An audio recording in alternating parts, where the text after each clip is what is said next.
Pozdravljeni, dragi gledalci.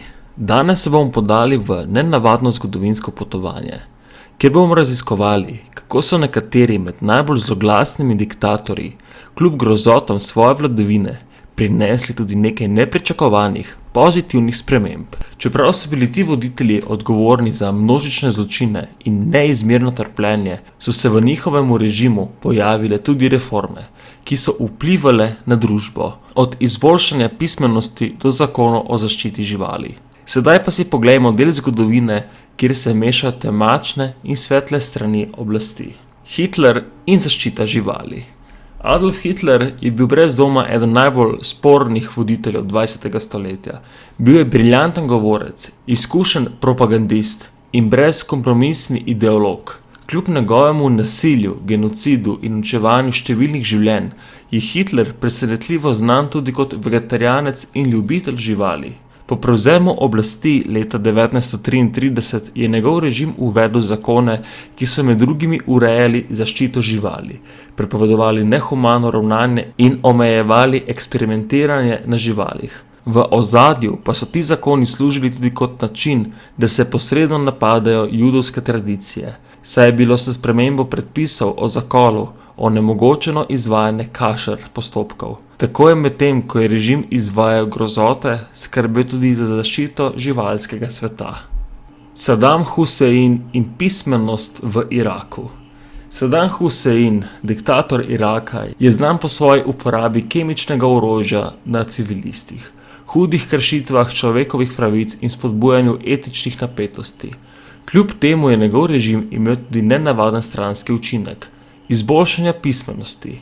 Leta 1979 je Saddam prejel UNESCO nagrado Kaja za izboljšanje izobraževanja.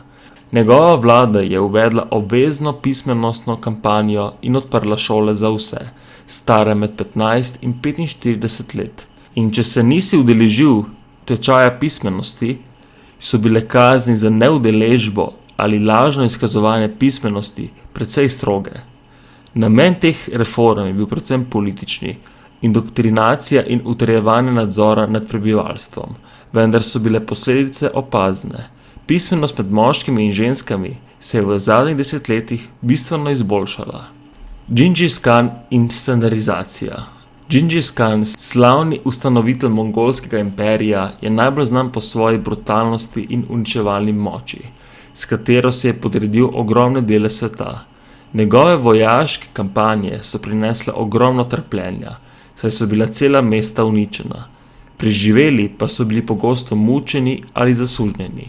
Kljub tej brutalnosti je Džingis Kan dosegel nekaj, kar ni dosegel noben drug diktator. Uvedel sistem standardizacije, ki je imel dolgoročen pozitiven vpliv na trgovino in gospodarstvo. Uredil je prometne poti, spodbudil medsebojno trgovino med vzhodom in zahodom in uvedel sistem skupnih valut ter delitev bogastva, s čimer je omogočil razvoj kulturnih in gospodarskih povezav, ki pa so zaznamovala stoletja. Stalin in izboljšanje pismenosti. V sovjetski Rusiji v času vladavine Josipa Stalina je življenje državljanov preživelo neizmerno trpljenje in množične zločine.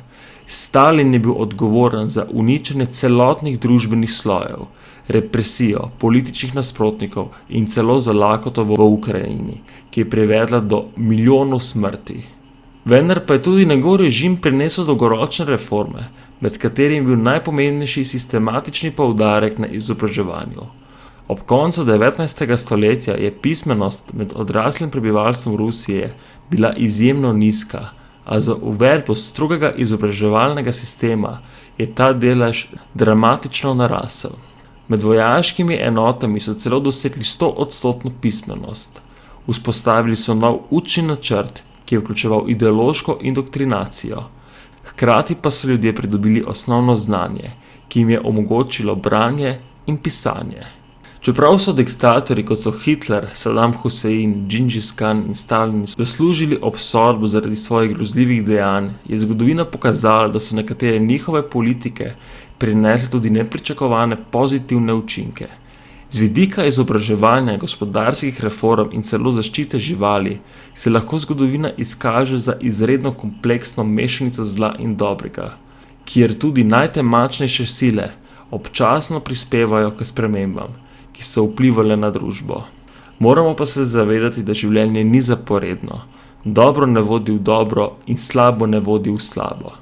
Čeprav te pozitivne spremembe ne morejo in ne smejo zmanjšati resnosti njihovih zločinov, nas zgodovina uči, da so spremembe redke in pogosto kompleksne. Upam, da vam je bil današnji dokumentarec všeč. Če vam je bil všeč, pritisnite like in se naročite.